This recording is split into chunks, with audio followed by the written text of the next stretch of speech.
The Todd Shapiro Show, Canada Laughs, SiriusXM 168. Quickly, before we talk about Datametrex and see what's going on, we have a caller. He knows we talk blockchain and Bitcoins, and you guys are now mining all sorts of other altcoins coming up soon.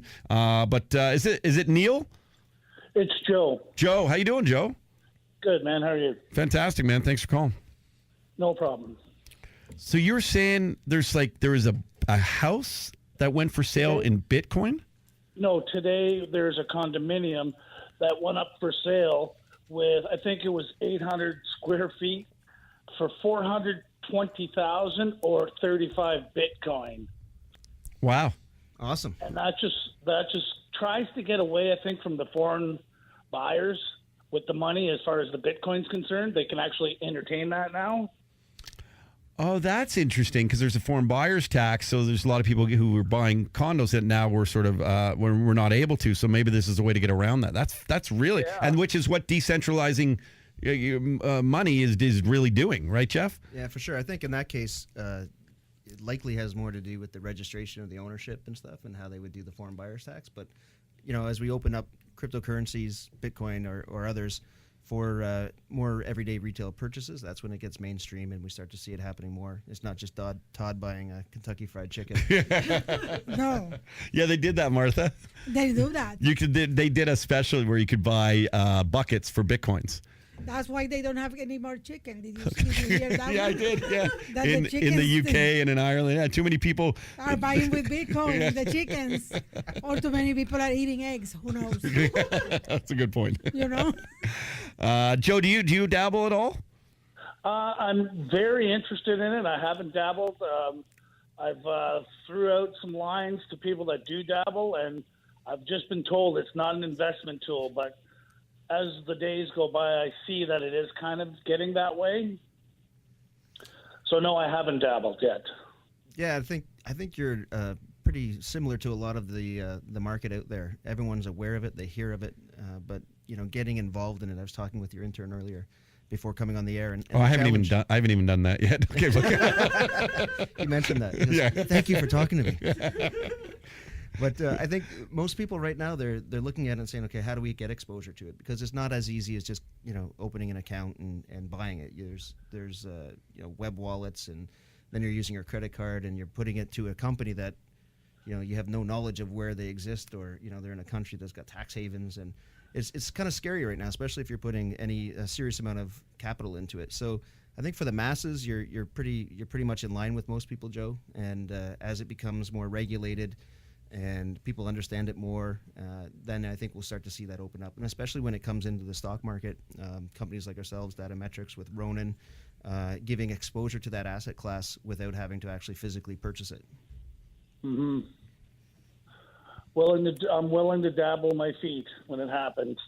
There you go. Well, good luck with it. Yeah, good luck, man. And yeah, just but it is interesting that you're right, that there's ways to maybe get involved without actually getting involved. Let the big boys and ladies do it, Yeah. Well, yeah. Todd and I are at a conference this week, and can't wait. It's going to be fantastic. I didn't do the sit-ups I was supposed to do.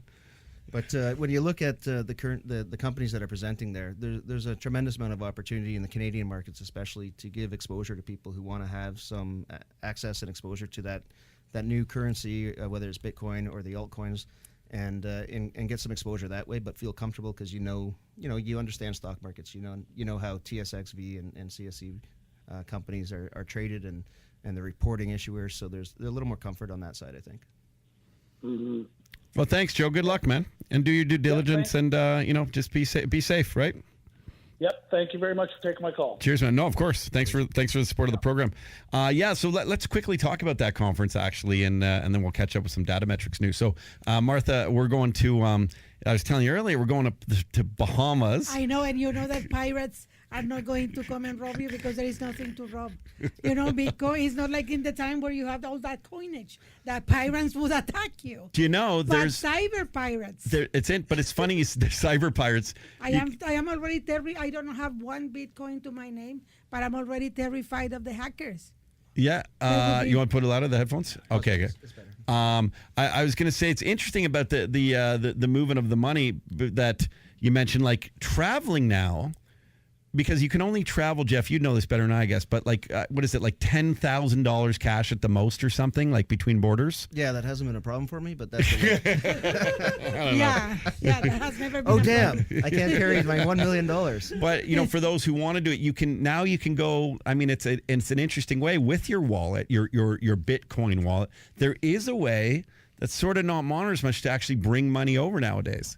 Yeah, well, I guess, diamonds used to be a way of carrying a lot of currency cross borders and historically. And cryptocurrencies are sort of a new way of doing that where, you don't and that's one of the concerns, I think, on regulation side with anti-money laundering and controlling things. So I think that's part of the challenge as these currencies become mainstream is how they're classified and then how they're regulated. And also governments want to understand that, bad elements aren't utilizing them, to further their business causes. So, what do you think we'll learn at Polycon 18 that I'm sort of well versed in it now and learning through you and some of the folks from Polycon actually. But just to get together in a room with I guess a lot of big name companies and a lot of big brains and a lot of very successful people in the crypto world too. Is it sort of like a rah-rah for the industry within, or is it also just a very great educational tool you think we'll get out of it to help everyone else go listen, this is the future here? Yeah, I think it's both at this stage because it's still so early. We're going to be there with all the companies that present on these circuits, and as you mentioned, some of their very early first movers, the keynote speakers. So it's going to be a great opportunity to learn from them who've been in the industry for a long time. I think there's going to be some cheerleading for sure. Despite what's happened in the stock markets, the investment community in general is very bullish on blockchain and cryptocurrencies, and I think we're going to see sort of a lot of energy come back into that. After Chinese New Year and the Lunar New Year, you start to sort of get that community back into it, and that's a very big proportion of that currency. So. I think it's going to be exciting. I think we're going to have a lot of really cool events and listen to some really good companies. And are you making any Bitcoin on this trip? Or you're just going for the trip? No, but there's another actual, it's funny. Someone reached out to me recently to say we would pay you in Ethereum, they're not even really in that industry, but if they said they offered that as an opportunity, which is another one of the coins. In Ethereum? Yeah. That sounds like Ether. Like something that doesn't exist. You know what I mean? Something that they put you to sleep with. Ethereum. That's my money. It's ethereal. It doesn't really exist. Well, I made 30% on it, so it did for me. I go whenever I travel to Central America. I only bring my bank card. But you know what they have started doing now? Because the crime was very high in Guatemala City. It happened. It doesn't happen often, but they would kidnap the person, let you tied up. They take your bank card and ask you for the password for your code, and if you give them the wrong code, they leave you there. Come on. Yes, it happened. Like I read it it's not fake news. I read it in the actual newspaper. So you're not safe, because I was thinking this is more secure.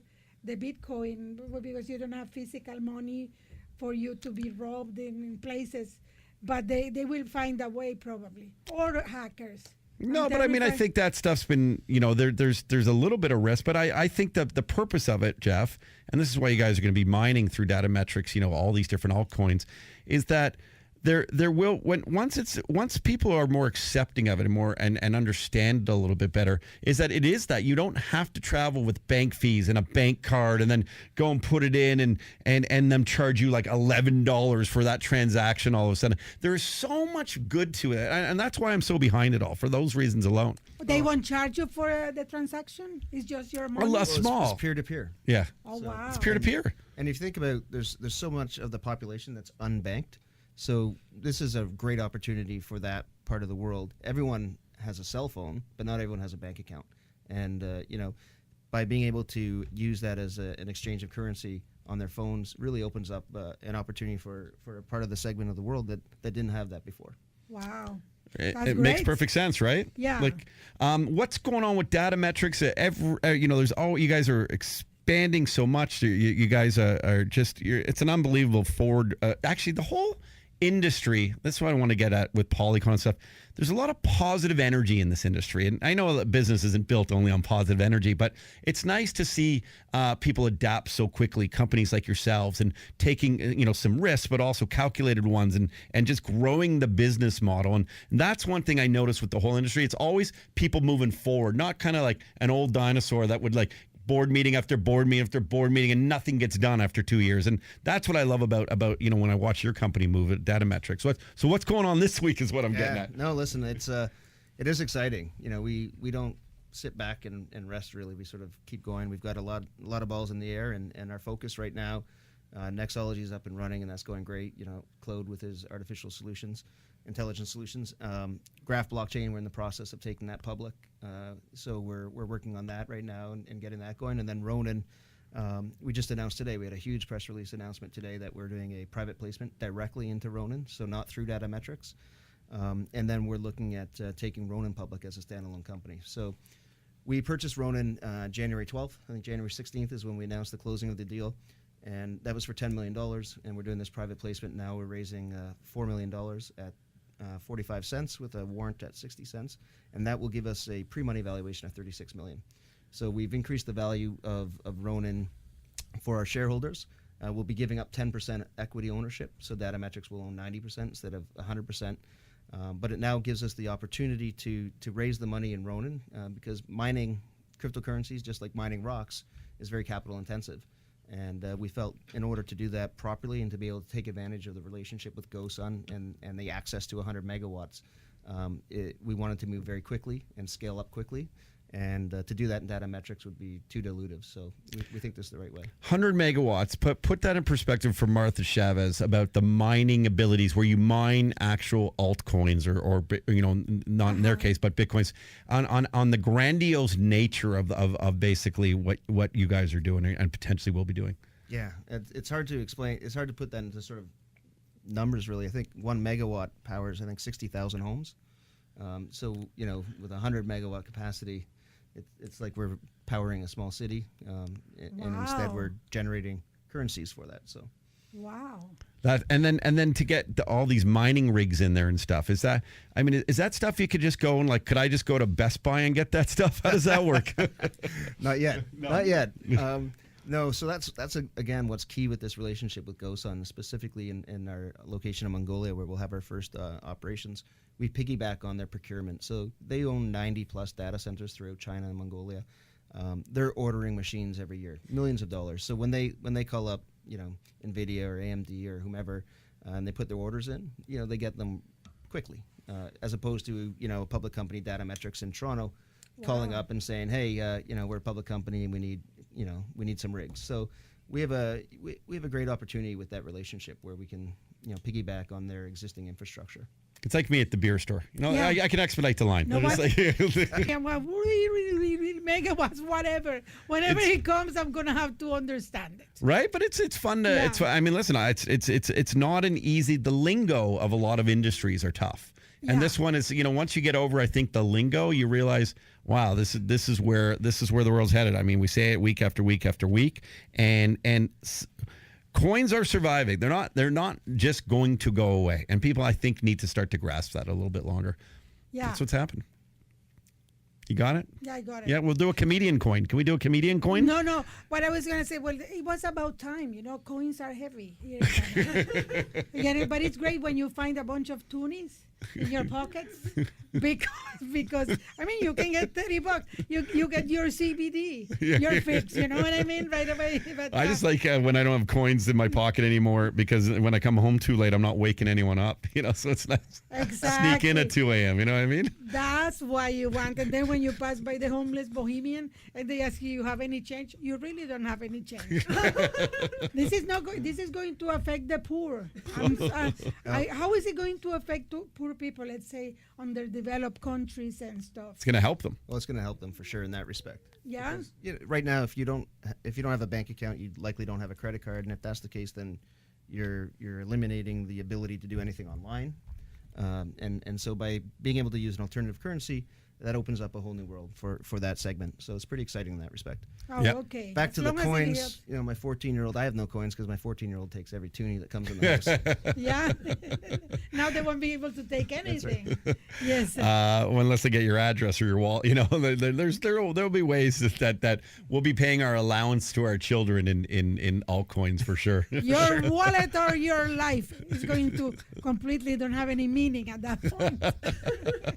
I wasn't raised that way, Martha. No. I mean, you know how they when they tell you your wallet or your life. Yeah. Yeah. Well, that's great. Got great news for you and for Ronan and Datametrex. Datametrex.com. Your website's spectacular, by the way. We're working on it. Oh, I thought it was really good. Is that not? See, I don't know. I went on the other day. It's so easy to use and stuff. Well, we're trying to blend in sort of all the subsidiary companies as well. So it's a work in progress. The Todd Shapiro Show. Canada Laughs. SiriusXM 168.